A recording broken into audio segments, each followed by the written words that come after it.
Welcome to Positive Filter with your host, Philip Wilkerson, a podcast that focuses on friends, family, health, and career, with a little self-help along the way. Please join me in this journey for self-improvement, and I hope what I have to share will make you a better person, thus making the world a better place. I hope you enjoy the show. I hope you enjoy the show.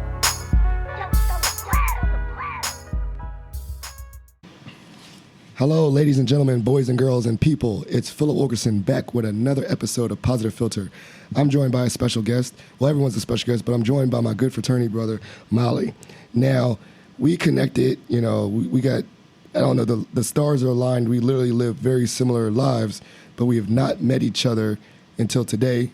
And it's just crazy because there's an instant connection. Well, beyond being fraternity brothers, there's that connection, but just in regards to values and family and, location. So we had a lot to talk about, but, obviously the real depth of this conversation is going to be about financial literacy and just any questions because if you notice this young man, I'm calling him young because he's a couple years younger than me. If you know him, he knows his stuff about money. His new nickname for me is Uncle Money. So, Mawuli, can you go ahead and introduce yourself to the listeners? Thanks for having me, Phil. I appreciate this opportunity, and I'm glad we connected over the last month and a half or so, and finally getting together and talking on this podcast. A little bit about me. My name is Mawuli Vodi. Born and raised in Hyattsville, Maryland. Went to PG County schools my whole entire life up until I went to George Mason. So my childhood was all in Maryland. My adulthood has all been in Virginia. Raised by two wonderful Ghanaian parents that worked too hard for them to really have the time to tell me enough about finances. And growing up for me, finances were always like an adult conversation. So it was like grown-ups are talking, and it was always a mystery to me, and that's one of the reasons why I kind of jumped both feet into the industry. So right at my senior year at George Mason University, I became a stockbroker, or started as an intern and matriculated into being a stockbroker, and that was the greater part of my career, almost 9 years as that in that profession where I met thousands of people and learned so much. And it was one of those things where I joined to learn how to make money, and I stayed to help teach and to help people out. And it's been interesting. It's been a great journey, and it's been wonderful. And now people just come to me with all types of things, and it's become a part of me. As far as my personal life, I'm married to my college sweetheart, that's Catherine, and we have two wonderful kids, Grace and William. Oh, brother.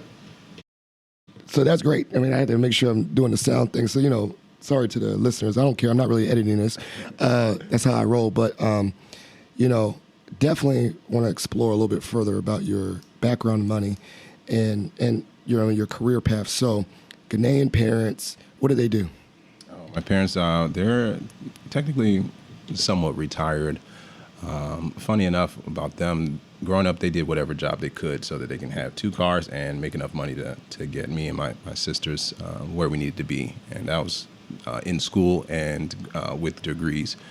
And thankfully, we all do. And I'm not kind of the runt of the group, because my sisters, the three of them, they all either have their masters or on their way to getting their masters, which is awesome, and I love that about them. And my father, who is 73 years old, is in the process of getting his PhD. And he always told me, he said, a child is supposed to exceed their parents. So I have a tall order in front of me, for sure. So as I thought about that, man, I just turned myself up. So parents really didn't have money conversations, but now obviously, your career path started that. So when did you start thinking about like getting into money, particularly thinking about maybe your major at George Mason? How did that start? Yes, so I started off as a business management major, and my first semester at George Mason, I actually failed my economics class. And I loved the class so much, I made economics my major. So I graduated as a Bachelor of Economics major. I'm a very stubborn person. Didn't have the best grades, but I had the passion, and I love to work, love people, and I just love the understanding of the inner workings of just society and scarcity of money and how that affects people and decision making, and it's kind of determined a lot for me. And so from that, did you, so supplementing your degree, obviously economics was playing a big factor in that. And, that's the discipline of studying, like you said, markets and stuff. When did it click? Like, were you doing internships? When did it say, like, yo, not only do I want, to be around money, not just a business major, an economics major. When did it start to click where it's like, I wanted to actually have a career or, do this for a living? Right.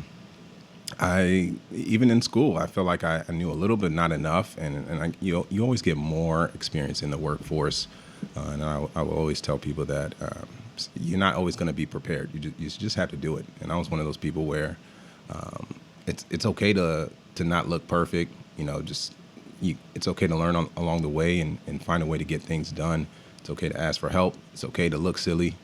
But ultimately, like, you will get to your path or you will get to your destination quicker than others who are worried about how they look or whatever.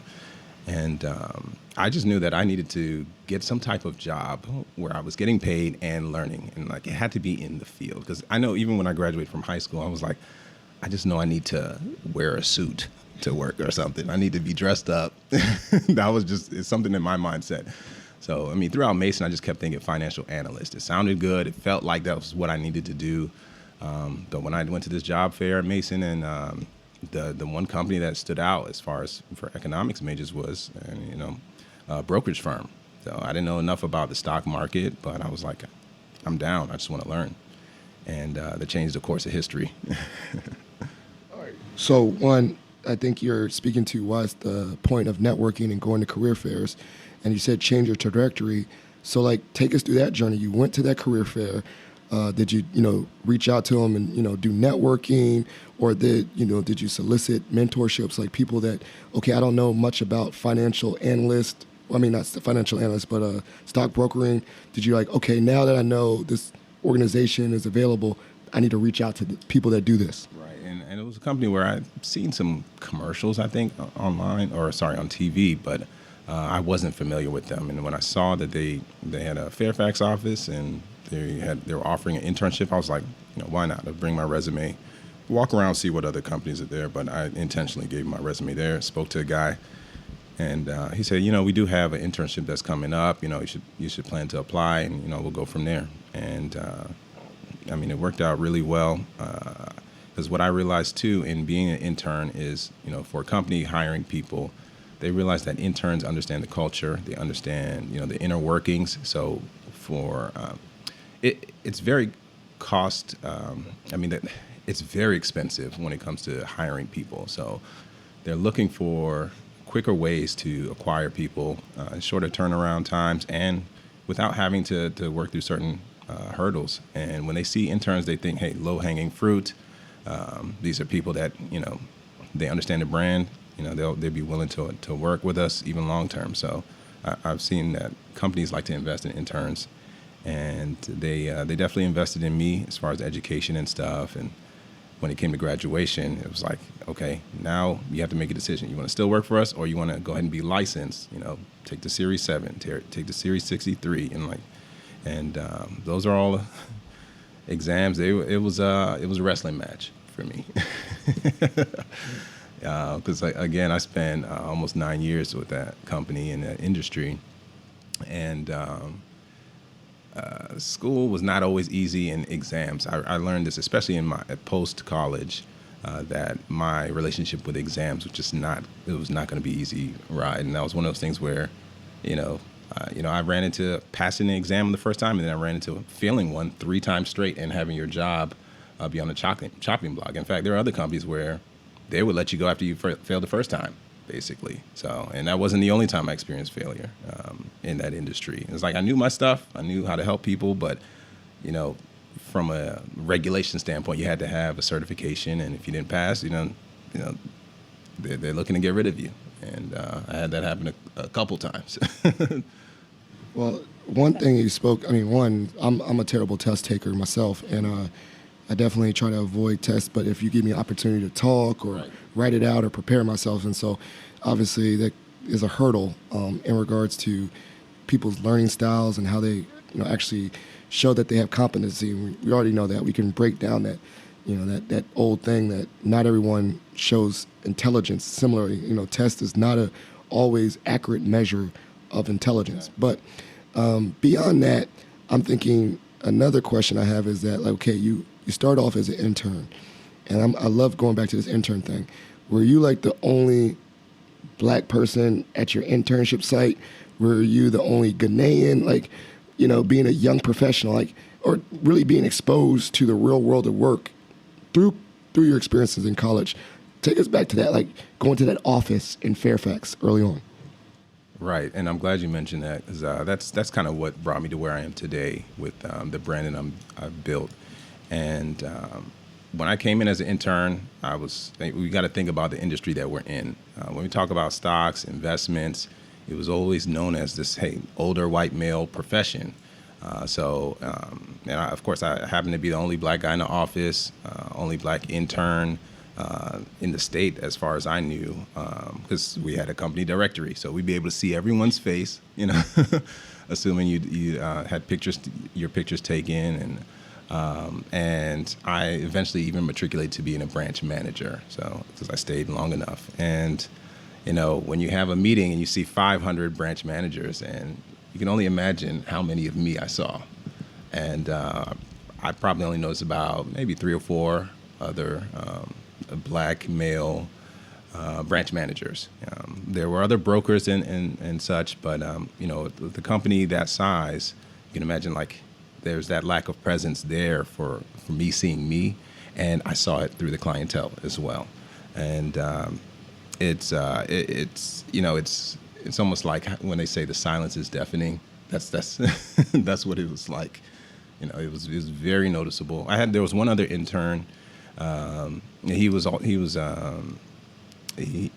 working on just trying to stay in this country because he was on a visa and things. So, but ultimately, yeah, when we talk about investments, there was not enough black people there.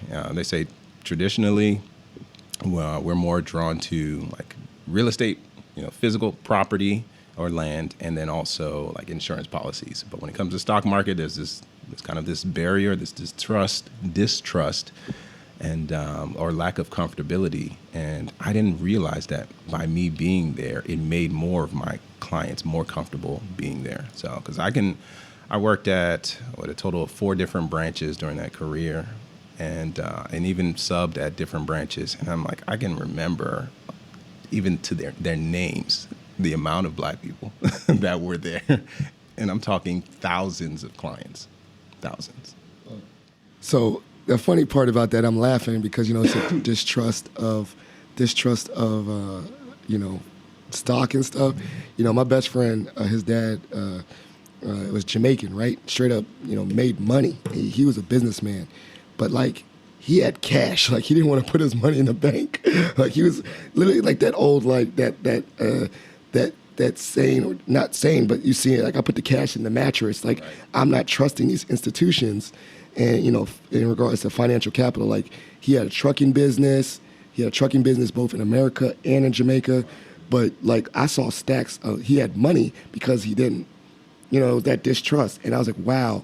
And when you thought of that, it just came into my head, like, wow, like, there is a lot of distrust. And I can give you examples where I do know a lot of black entrepreneurs that are doing the real estate, that are doing, what was the other one you said? Real estate and insurance. But I don't know a lot of, well, now I'm seeing it because of you and, people like Jermaine and young people, the younger generation getting involved with, trading, e-trading and all that stuff. But like, I didn't see that a lot.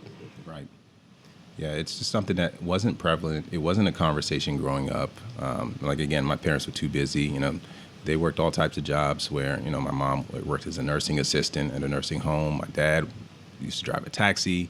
He eventually worked at a driving school. And then, through talks with family and just just a lot of, I would say, courage. They opened up their own driving school, and they were able to run that for about 19 years, and that's what helped put us to college. But it was like throughout all of that, they were worried about just providing and building in their own type of way, and that meant real estate or land, and because my family's from Ghana, so that meant also supporting family in Ghana and supporting family locally, and providing jobs here locally for people as well. It created that, but it didn't create a space for having these conversations about, hey, investing or buying stocks, or hey, what's a mutual fund, and like these are all things that I just by being in the field and and learning a little bit in school as well, but like really being in the field, it's like you really understand it 10 times better. I know I could have opened up an investment account, but I mean, I'm that person. I jump in with both feet. That's just me. So I was like, I can learn it even better. And what I had was a front row seat to how other clients invested, the mistakes people made, the successes they had, the conversations you have with the client. I mean, the back end of like how these firms make money and so on and so forth. It was great. So I can always say that like I'll never need to have someone else manage my money. I can always do it on my own because I've lived it, and I have that comfortability in that environment. And what I'm trying to do is create that space for other people to be comfortable. So this is it. This the Uncle Money. Uncle Money. That's your nickname. JT Money, aka Uncle Money. I mean, you might have a mixtape afterwards, but so I am a musician, but okay, JT Money. All right. Yeah. So this, I want to now explore your journey. Now, take us through this times where like, okay, now you're in the system. You're seeing how people spending and investing their money. Take us through, and we talked about your internship, getting the internship, getting around it. But now, tell us, like, jumping in with the both feet, like, okay, your early experiences investing your own money, your early experiences, e-trading or whatever. Take us through that for you as an individual, like you doing it, and how that was scary or not, and just take us through that experience. Yeah, it was. I think it required a lot of just jumping out on faith, because when you're an intern, you don't have much money. When you're a college student, you don't have much money, and so you're very, I don't know. You try to calculate your steps, and I always tell people that in order to understand how people behave, you should understand their relationship with money as well, because I always tell people it boils down to a couple things. Either you have money as a form of security, or it presents itself as an opportunity. Like having money either makes you feel secure, or having money will make you feel like you have other opportunities. And for a long time, money was a security feature for me. And but in this process of learning and investing on my own and watching other clients and seeing how they did things, and even rubbing shoulders, amongst other people in the industry, it was like it became more of an opportunity. And like I would always say, my biggest regret is not knowing about the stock market a year earlier, because I started my internship May 18th, 2008. And if you know about 2008 and 2009, that we're talking an economic downturn, housing market crashes and all of that. And I was like, oh man, I could just trade this and trade that, make some quick money here and there. And that's all I thought of, because I wasn't familiar and I wasn't comfortable in the environment. I was still learning. But if I had probably learned maybe a year earlier or a year or two earlier, it's like I would have known I could have bought and hold something and it would have been perfectly fine, or I would have been able to educate other people so that they knew how to be comfortable in that environment. And some of that we saw in 2008, we're seeing some of it now. And it's like I just encourage people to find a way to be comfortable in this environment, find a community that you can join and be a part of, so that these conversations are more regular, and it's not just something that's on TV, on the channels that seem boring, or something that you hear about in the news. So my thought, the thing that came to my mind is now this transition of like, we can always play hindsight is 2020. Right. So take us through now, like, okay, you're doing it, you're investing for yourself, you're understanding this, and then that, okay, I'm not going to worry about the regrets I have. I have an opportunity to teach others, whether you were doing it in with another organization, but also I see what you're doing on Instagram, and please plug the name of that correctly because I can't remember right now. Sure. But okay, now I got this opportunity. Now I got this information. I want to just teach it to other people. Right. And what I found was over the years, people knew I was in the industry, and they'd always ask me, oh, I should give you money to manage, or, you should do this, or tell me how to do this, or what should I buy? That's a popular question. What should I do if I have like $1,000? All of these different questions. And what people don't realize is when you're in that industry, your hands are somewhat tied. Some of what you say and how you do things have to be tied to if it's in a branch location. Is it under a certain brand or company that you're speaking of? Because when you give people advice or direction, they can come back for you. And it could be in a negative way or maybe positive. They could bring you more business, but you have to be very calculated with what you say. And what I realized in being in that industry is I was almost hand-tied in how I spoke. And that was one of the things I did not like. You're kind of subject to the products that you sell at the company, and that's it. When it comes to like financial advising and things of that nature. And for me, I eventually wanted to part ways. But even when I left that company, people would still come up to me asking for help or asking for like, hey, what should I do with this? Or I just got a new job. What should I do with my 401k? Hey, the market's doing this. What should I do? And I was like, man, I feel like I'm having the same conversation over and over again. I was like, I need to just record my stuff and put it somewhere so people can just like have access to it. And, it took a long time for me to arrive at just saying, hey, you know what, I'm just going to go ahead and do it. But the thought process has always been there. The process of wanting to go back and speak at my high school or speak at George Mason and speak to whether it's local churches and men's groups and all of these different groups. But it basically led me to even just teaching online, whether it was kids or adults. I started doing some teaching, and I was like, I really can't just do this live every single day, every week after work. I was like, I need to scale myself, record this, and then recording it turned into, hey, I want to write a couple ebooks. I want to put my thoughts down and be able to share my thoughts through that way. So this is a long way of saying that I started the company called Financially Present. And the idea is that it's not just a state of mind, but it is a place to be. It's a higher level of awareness. You understand and know money to the point where you know that it should not have to control your whole life. And I think that's so important for people. It's like if you understand how to invest, especially from a long-term perspective, it's like it won't completely consume you. Because a lot of us, we're worried or thinking about this security, or we're worried about, hey, how can I get this next opportunity?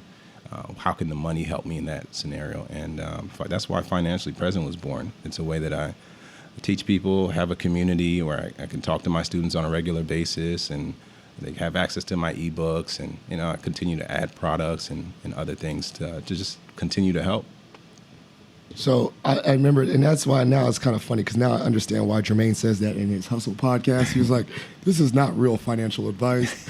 Don't come at me. Don't SEC or SEC, whatever. Right. And I was like, you got to protect yourself. Like, it's almost like that meme, like, hey, this is advice, but hey, if you do it, that's on y'all kind of thing, but you have to protect yourself. Do your research. You do your own research. Like, hey, like, oh, I'm sorry. This was advice, but whatever. So teach us some, like, regardless, this is another platform, and I found things that you found really interesting. It's like, what are some tips? Like, and this is an opportunity to give you some concrete tips, like, and speak to me, a young black father. So I'm a young black father. I'd be a client of yours, and I say, hey, I got, 2 kids. I got a wife. I got a mortgage, but I need to make a budget. But what would, give me some starting points? And when I say starting points, because I mean, like, it's the similar way, like, when I meet students and they say, hey, I don't know what I want to do for a job, and I'm like, okay, what would be some things before you gave me advice? What would be some, like, intake questions? Meaning, like, right. Like, before you start giving advice, you don't want to just jump in and give advice. You're like, okay, tell me a little bit about this. So for me, I would say, what are you interested in? What are your skills? How far in the process do you apply to jobs before? Like, I have some, like, quote unquote intake questions to get the room, and then I start giving my advice. So let's say you meet me for the first time, and I'm like, hey, Mawuli, I need some help. What would be some things before you start offering help? Some questions you would ask me. Right, and I appreciate that you asked that, because a lot of people can just feel like they can walk up to you and ask you a question and think that it's just so easy to answer. And it's like, especially when you're in the industry, you realize that there's so much more to the picture. You can't just, because I've had people say, hey, well, okay, well, how much should I invest? What should I buy? And or should I do this? Should I do that? And it's not as easy as a yes or no.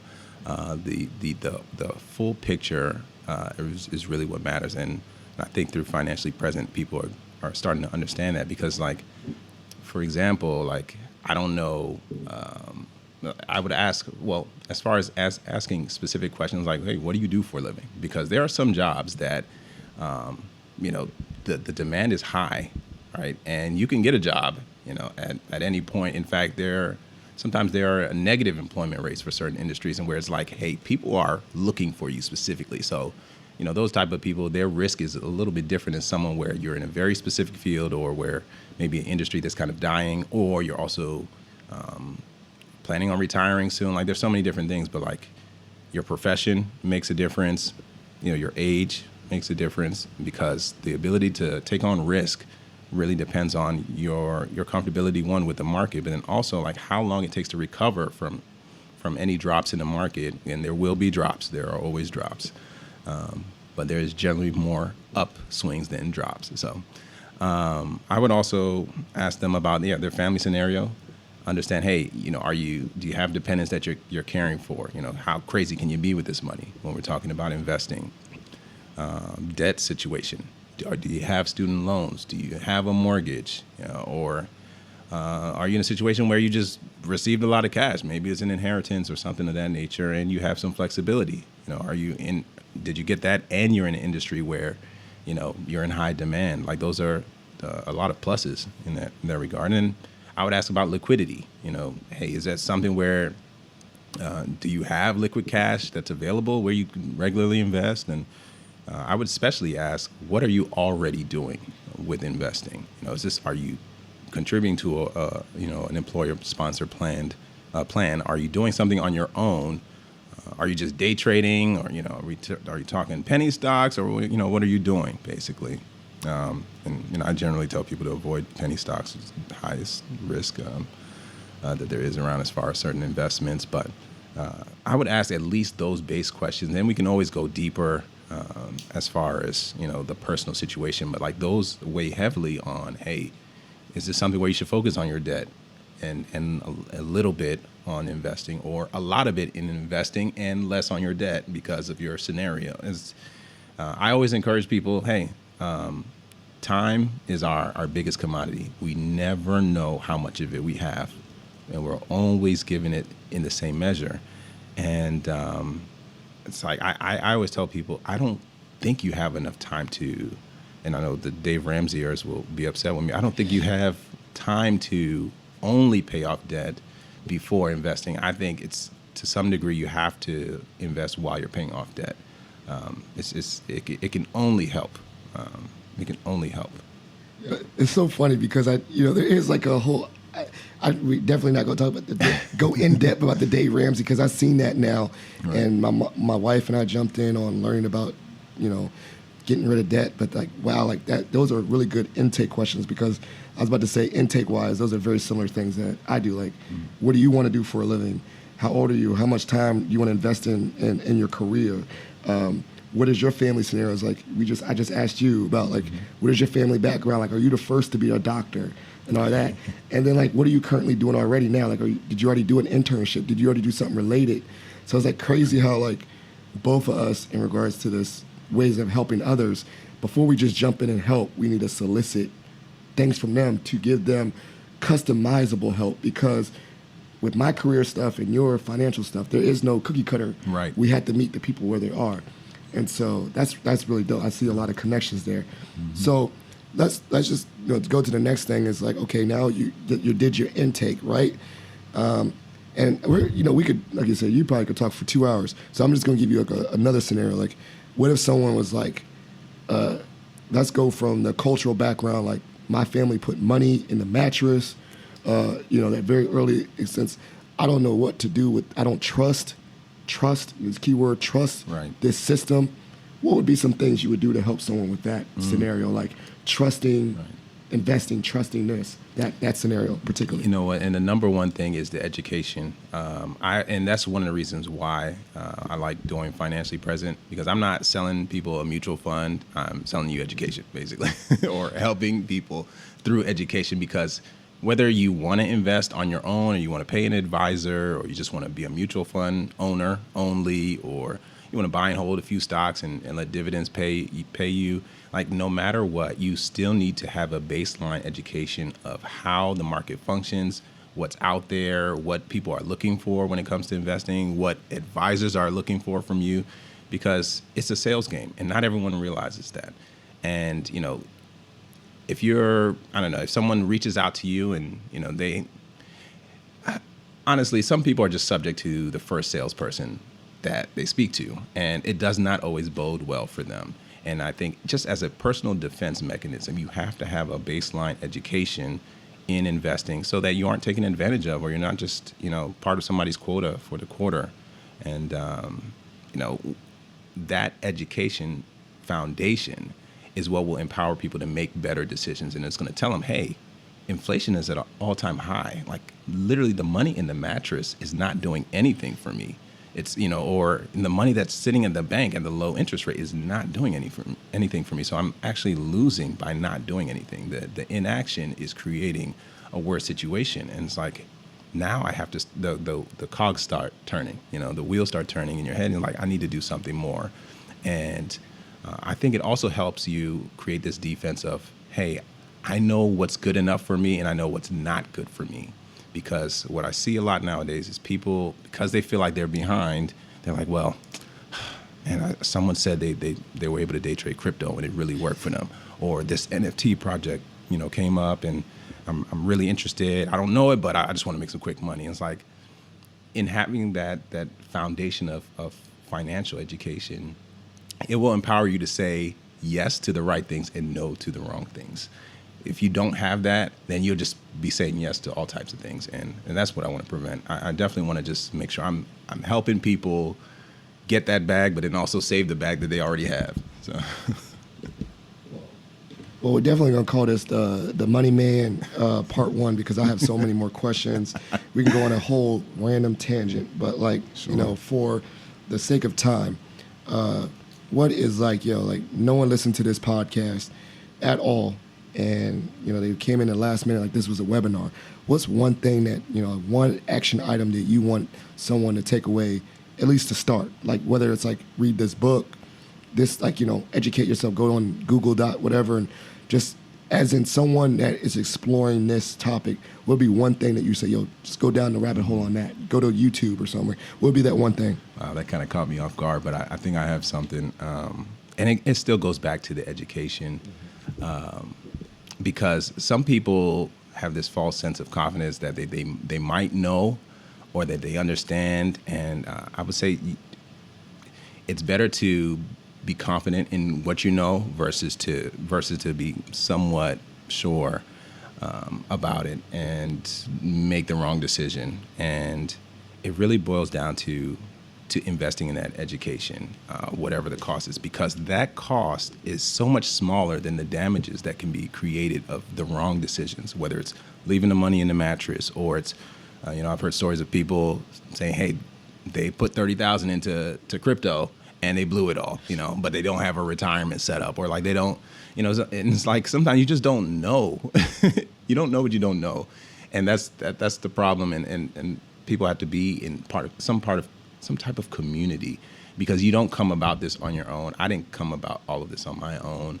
And what I'm doing now is bringing it back to the community as best as I can, in the different communities that I interface with, so that people are more confident in this landscape, because it is constantly changing. There is always something new. And it's like, if you aren't hip to that game, it's like you will easily fall for the traps, and that was one of the things I saw, where you would see all types of like schemes people would run with, whether it's pump and dump schemes with stocks and things like that. And it's like they would go out on some online forum and then really hype an investment, knowing that them and their buddies already own it. And, and like stuff like that gets a little bit harder to do nowadays, but it still reappears in different forms. And in being empowered and educated in the investment landscape, you're able to spot those out and know how to walk the other way. So, the funny part is like you brought up the illusion about that predatorial process. And when I thought about that, I thought of Wolf of Wall Street where the Bamas was calling people and they're crying and they're getting people like, got him, and they're like, keep your mouth shut. Yeah. And they're laughing. So that definitely is. So I lied when I said the last thing was, shout outs and plugs. So this is part of the show called Shot for Shot. You get to ask me any random question as it relates to this or not. Who cares? It's random. And I get to ask you a random question. Mm-hmm. You want to go first? I'll go first. Ask me a question first. All right. So this is a kind of a money question, but this is randomly. So let's say I gave you $1 million. $1 million right now, like cash money. What would you do with that $1 million right now? That's the random question. Like, right. And it's cash. Like it was a suitcase. Cash. Okay. It wasn't like some other thing. It was like legit. You saw the paper money.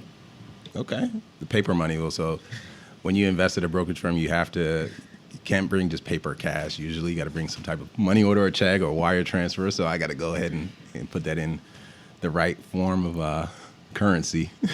But I would definitely invest it. It's not going to be sitting in my mattress. It's not going to be sitting at a bank account. And you also got to consider that the longer you invest and the more comfortable you get in that landscape, your risk tolerance changes. Like I'm not... Of course, you think, and this happens with time with anyone else, but it's like, think about for people who don't skydive, how scary skydiving is. But like when you do 1,000 jumps or you train in the military, I know you say your dad was in the military, but some people are jumpers, and then it's nothing for them to jump out of a plane. Whereas for me, that would bring a lot of anxiety. And I know for me, the stock market doesn't bring me any anxiety. I keep it on as background noise during the day. It's just, I glance at it here and there, but it's like, it makes me feel comfortable when I understand and hear what's going on. It's like almost like rain sounds when you go to sleep. But as you get more comfortable, you'll be able to feel like you're skydiving. And as far as the investment perspective, like I know a little bit more than half would be just in a diverse exchange traded fund. We're talking, I'll be able to invest in, 500 of the largest companies worldwide for sure. And then I would invest in, individual stock. I'm hesitant to mention any company names, of course, because what tends to happen is people will act immediately upon that, and based on their tolerance, they're not sure if they can hold on to it if it goes down, or if they or double up on it if it goes down. Like that, you have to be able to navigate that behavior, and that comes with time. But I would definitely invest nearly all of it, probably with the exception of maybe like $50,000. I keep it in cash. The rest being invested. Okay, I was about to say, I was like, that was a very podcast answer. I was like, would you like ball out and get some bottles, or you go on a vacation? Man, that was a very, like, $1 million. I was like, I want to invest all. No, I was like, man, wait, like for real, like, would you like buy a scholarship in your name? Right. Like, come on, man, give me some real. Well, and the Maui scholarship, School of Economics, start an endowment, like ball out, have a party. I'm starting that school now with Financially Present, technically. But like, yeah, it's funny because I think more from the investments perspective. I didn't think about like blowing it, but like I'm not a flashy guy. Like I'll tell you, this shirt that I'm wearing right now, probably $10 or so. Where did I get it from? Maybe Target or something like that. Shoes about $60, pants about $30. You'll never, in fact, if you ever see me wearing designer clothes, go ahead and cancel me there, because that's just not who I am.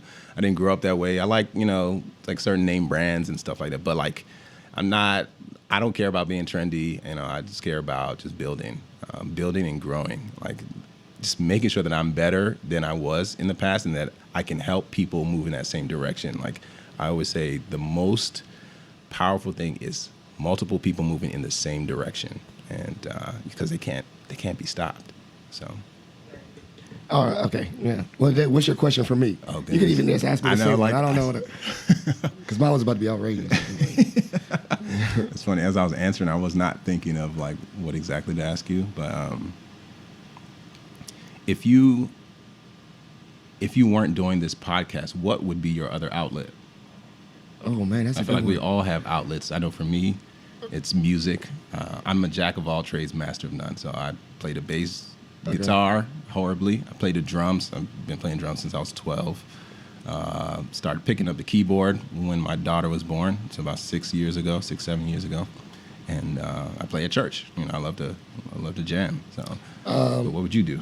I mean, bouncing around ideas. I used to be a power lifter. I used to like powerlifting and used to be really into that. And, I was kind of one of those people that, like, once I get really into it, I get into it. Like, I didn't want to just power lift. I wanted to, like, hit records. So, I was deadlifting like 575 and I was going hard. Okay. But then now I'm like, okay, now my back's broke. Not broke, but what I mean? Like, my kids, my body's washed. I'm not as strong as I used to be. So that hobby was a very intense 5 years or so when I was doing that before my son was born. And then podcasts concurrently. Wow, it started right in 2017.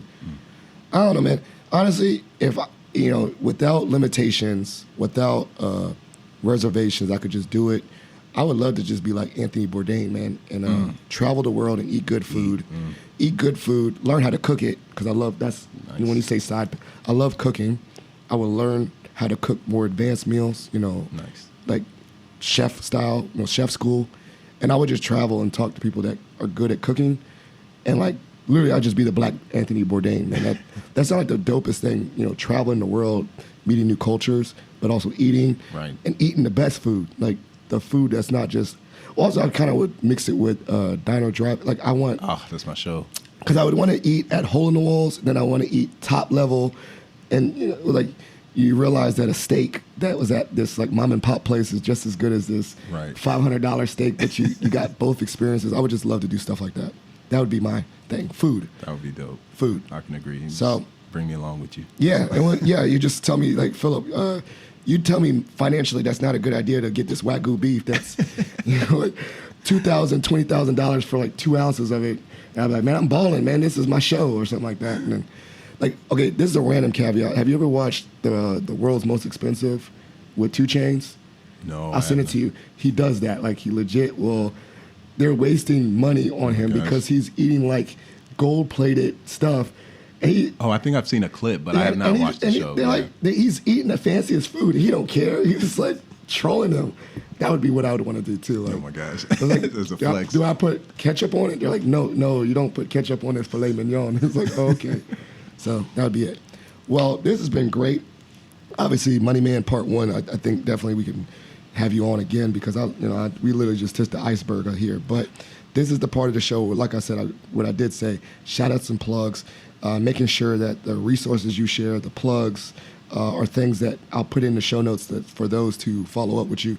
And then shout outs, show love to anyone you want to show love to. This is your opportunity just, as a way to show love. So shout outs and plugs, and the stage is yours. Oh, I appreciate it. Definitely shout out to, my Lord and Savior, Jesus Christ. I feel like the vision I had when I was younger was just so blurry. I remember hustling, wanting to get a job while I was at Mason so I can get a T-Mobile sidekick.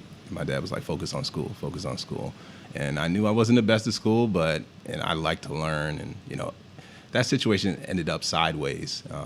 But it also allowed me to gain a closer relation to my wife. Because, long story short, I got injured working that job, and it's a big story. That'll be part 2. But I'm thankful to my parents, just seeing their work ethic and understanding what it takes to build a family and build a legacy. Thankful for my wife and my kids. That my kids help me. Well, my wife supports me. My kids, they help me from understanding the difference between being childlike and childish.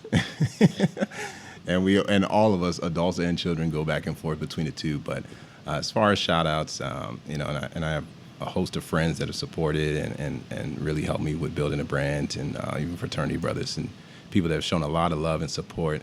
And you all know who you are. But as far as how you can reach me, you can always send me an email through info@financiallypresent.com. My website itself is financiallypresent.com. You can also find me on Instagram at financiallypresent. Twitter, I don't think I was able to get financially present, so it was financially pre-1, the number, basically, at Twitter. And I just, those are usually my random thoughts. But as far as what I have, check me out. I do articles on my website. I have a budget spreadsheet for those who are just getting started out, We talk about all types of things. One of the main products that I have, and I'll be adding to it, is a stock trading and investing for beginners course. It is a 16-week course that you can take. It's essentially self-paced, all recorded with quizzes, worksheets, all of that. And depending on the type of membership you have with my site, you'll be able to have access to me or access to the community forum or both. And, we usually meet a couple times a month and talk, and, live support right there. And then also I've written a couple ebooks. I never consider myself a writer, but I always got thoughts, and sometimes I talk too much. But I wrote 2 books. The first one is it's essentially, it follows along with the book. It is an intro to investing for those who prefer to just read it in one fell swoop. It's a 50-page book, an ebook. And then the second book was my 100 critical tips to building generational wealth. These are lessons learned over my lifespan, my short lifespan, I would say, and then gained along the way, whether it's learning from my mistakes and the mistakes of others, and things that have worked for me. Just a lot of advisory stuff, saying, hey, avoid this, do this, do that. And that's also available on my website, and I plan on writing future books as well, and doing other additional courses. That's the bulk of the products. And then I do speaking engagements. So I'm one of those people, I'll just keep trying stuff. And even if I fail, I'm just going to try again. I have nothing to lose. So I'm that guy I'll MC an event. I've done a wedding ceremony. I've done all types of things, but I actually do live speaking events where I speak to groups, whether it's on Zoom or in person. And I just love to be able to engage with people in that perspective, because as far as education, it's like that's one of the few things you can give to someone and no one will ever take it from them. And that's what Financially Present is about, moving forward and passing down. So.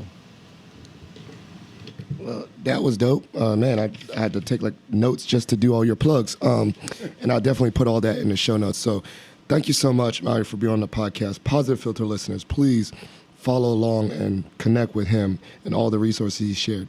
I learned quite a lot this episode, and so I know you will too.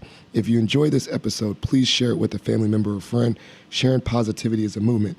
If you also have a question for the podcast, call 571-336-6560. Sometimes I feature those voicemails on this podcast, so that's like our podcast hotline.